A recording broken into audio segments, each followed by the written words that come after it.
Good morning.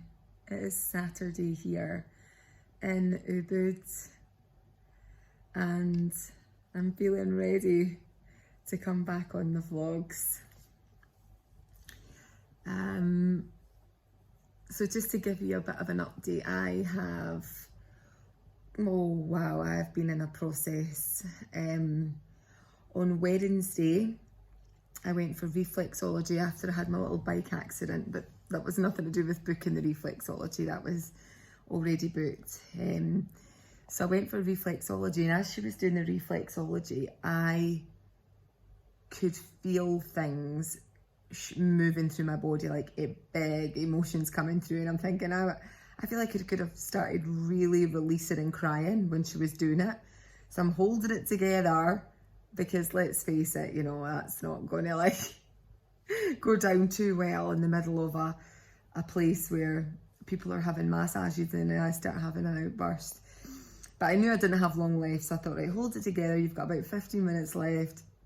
And all I could think about was get back to your room and you'll be able to shut the door and that'll be you.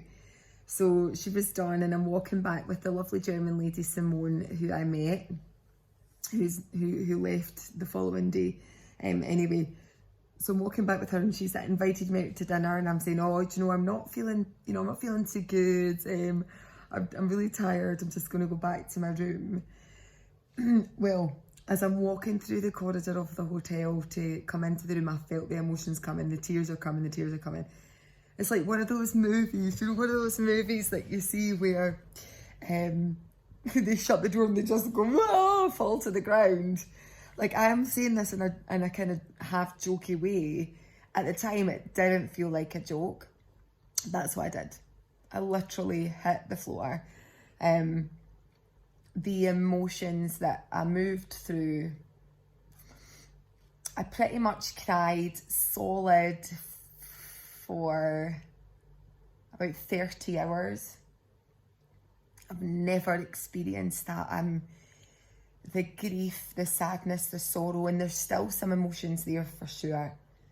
Like, and I really feel like it's just going to come in little waves and stuff. But I think, you know, I mean, it was like proper. I've never felt emotions like that in my life. And I think that there's been nothing really much in my stomach with having that, you know, bad tummy and struggling with the food and things, that there was nowhere to hide. There was no distraction. There was no family at home. And of course I'm safe here. I'm safe. It's not that I'm not safe, but your definition of safety is different for you. Like, my definition of safety is to feel family around and to feel like I have someone holding me. And I didn't have that. And there was just nowhere to escape to. And it felt dark. And even as I'm talking about it, I can still feel the emotions there. So there's still some stuff there. But of course there is, because in those moments, I just wanted my mum so much. And I think anyone that has a connection with their mum, like a close connection with their mum, or even maybe not so much close, just whatever, you know, it's different for everyone. I'm not speaking for anyone, just myself, but I wanted her so much in that moment, and I wanted my children, and I missed home so much. I mean, I like having alone time. I really love having alone time. But there's usually alone time where you can get back home. And I ended up doing an emergency SOS to my coach, who's in Australia. And she usually has nothing, but her client was stuck on set. So she gave me his appointment, and my goodness, what was needed so much. Like, just to have a familiar voice as well. But at that point, I'd been like crying for like 20 hours or something. But she helped me through a lot, and she helped me put some things into perspective about, you know, I didn't know why I chose Bali out of everywhere. I've never been. But I just felt like a pull to come here. And I really feel like if I had been somewhere else, if I'd been at home, the grief would never have hit me like that. Like the sheer grief, I've never felt grief or pain or sadness or sorrow like that in my life. That would not have hit me had I been at home, because I would have maybe cried for an hour and then moved on with my day and been distracted or distracted myself. Thinking I wasn't, but I was. Because you would never have that time to cry for that long at home. Because you're thinking about what you need to do and who's going to come in and who you don't want to upset by being that way. And then if I'd been in Spain, I would have just jumped on a flight home. I was that desperate feeling, you know. But I knew I couldn't escape here. I couldn't escape. I had nowhere to go. So I had to sit, literally lie in it. I mean, if there'd been a hidden camera on me, I would have been like one of those things where it looks like someone like is just pacing and crying and jumping and lying and falling and wow. It was dark. It was dark. And then I ended up getting on I couldn't leave the room much. I went down to the pool and I was just I went down, tried to go and attempt to eat breakfast that morning, the following morning, the Thursday morning, and I went down and I sat down to pancakes and I put like 2 little bits of pancake in my mouth and I just felt like I was going to be sick. And then I started crying again and I had to leave the table, come back to my room. There I lay for another few hours crying. And then I got up and I decided to go down to the pool with the biggest sunglasses on. And eventually by that time, my sister was up, Dara was up, Lynette was up and Natalie were up. And I reached out to Lynette and Natalie. And I've never been so vulnerable in a reach out before, and I just said to them, I'm on the floor here, girls, can you help? Can you hold space for me? And of course they did, because they're amazing and they're great friends. And Lynette said, Jill, I've never known you to ever reach out like that and ask for help. But I did, and they came and they did, and we had a 3-way Zoom call we spoke for about 2 hours, and Natalie and Lynette really took me through this process and allowed me to feel again, and I cried and I cried and I cried for about 2 hours, and I spoke to my sister. I cried the whole time I spoke to her in front of people at the pool. I didn't even care. I was just like, I just couldn't hold it in, and I just allowed it all to come. So there you go. I went to sleep last night, and the Thursday night, and Lynette had said to me, watch Eat, Pray, Love, because I haven't seen it. I got about 15 minutes in and I fell asleep. And yes, I'll need to go back and watch that, because I think I'm going to really like it. And I got up yesterday and I had some tears on and off, but nothing like it's been. Just a few moments here and there where the emotions came through, probably like they will today. It's Saturday. So that was on Friday. And so yesterday was Friday. I kind of just pottered about and I walked for a while, and I just thought, whoa, at points I did think again, what am I doing here? Like, I know I'm here to heal, but I feel like I need like a little bit of comfort now. Like, it's a bit much now. Like, I've had this since Wednesday. It's now Friday, and well, actually not even since Wednesday, really. I've had it since I came. I've been ill pretty much since I came, trying to dig deep here and there, but I mean, really, like the tough stuff. Well, I call it tough stuff, right? Because here's the thing. And it's finding gratitude in those moments, right? Because I am grateful to Bali, because had I not been here, I would never have felt that and known that I could hold that without dying. Because at points I thought, fucking hell, when is this going to stop? When am I going to get a break here? But I am so grateful for that, because it has allowed me to go to the deepest parts of pain so far in my life. I'm not saying I won't ever feel even deeper pain.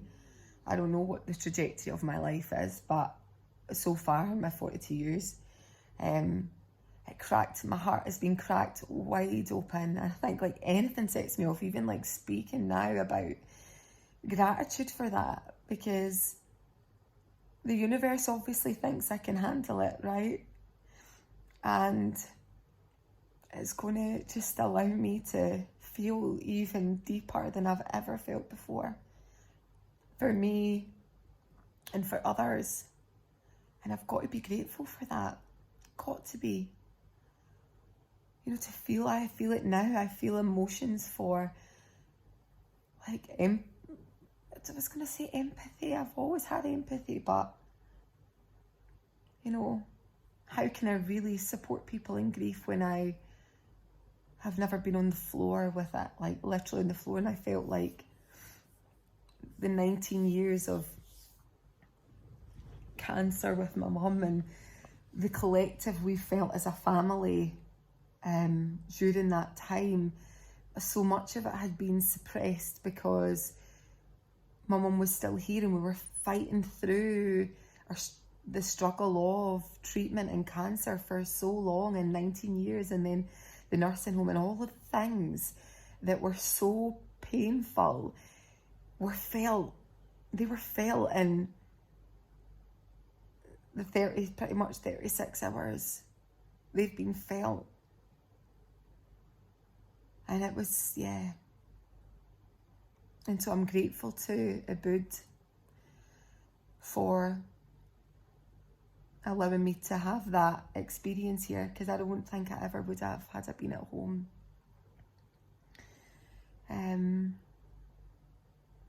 But yeah, as I was saying, I thought yesterday, God, it's so busy here. I don't know what I'm doing here. I need to like maybe go to a beach or something. And then I met my friend Martin, who has been in Bali so many times. He had been talking to me about his friend Maddie, who he stayed with a homestay years ago, and they're this amazing Balinese family, and they'd been messaging me saying, come and meet us. And I hadn't met them because obviously I'd been poorly, and then obviously I had my exorcism. Oh God, I had an exorcism. And so I was sitting at tea time last night and I thought, Jill, you're just lying in this room again. Like, you need to, you know, try and do something. And so anyway, I messaged Maddie, and Maddie responded straight away, and he came and collected me about 6 p.m. and I went and spent time with him and his family, and oh my gosh, it was just amazing.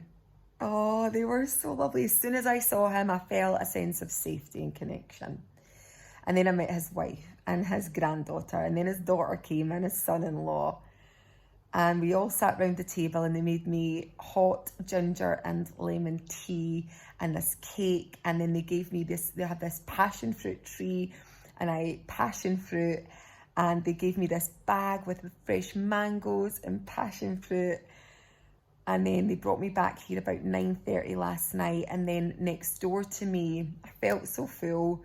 I thought, this is the medicine I needed right now. And then next door, there was this live music on, and they were playing reggae music. And I thought, just go in. I didn't want to drink alcohol. I had some wine the time I met Angie and Scott, but since then I hadn't been well with Bali Belly, and I haven't touched anything. I don't want anything either. But I went in and I had just a juice, and I stayed there for about 2.5 hours, and I got up and I danced and I was singing and I was having fun on my own. And then these Balinese people were chatting to me, and yeah, it was the medicine I needed just to give me enough to remind me to stay here. So I'm going to go out today. I'm meeting a Balinese healer that has been recommended to me by my friend David Fox. And I'm going to meet them at 9 a.m. this morning. So I will record today. And yeah, let's see what today brings, because Mari said he's going to take me on the Balinese swing as well. And I'm going to go hopefully to a waterfall today. So yeah. It's Saturday, Wednesday, Thursday, Friday. So it's been a full on 3 full days. Since 3 days and nights since my 4 nights, is it? I can't remember. It doesn't matter. It's been a full 3 or 4 days off of vlogging, and I needed it.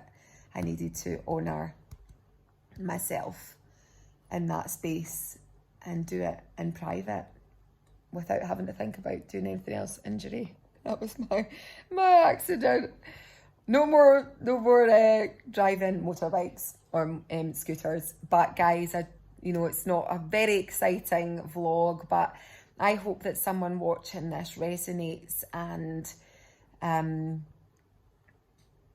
hope that if you are in a space right now where you are grieving, that you are not alone, and please reach out to me if I can support you in any way. Because it's big, right? And I want to tell you, if you are grieving right now and you're in that struggle, I think that for us that love hard, it hurts hard and we can't escape it. But we can handle it. We can handle it, and we are here. And, I don't think, as I say, it'll ever leave. We just learn to live with it. But try not to avoid it. Try to feel it. I am planning to come back with a podcast for season 6 in November.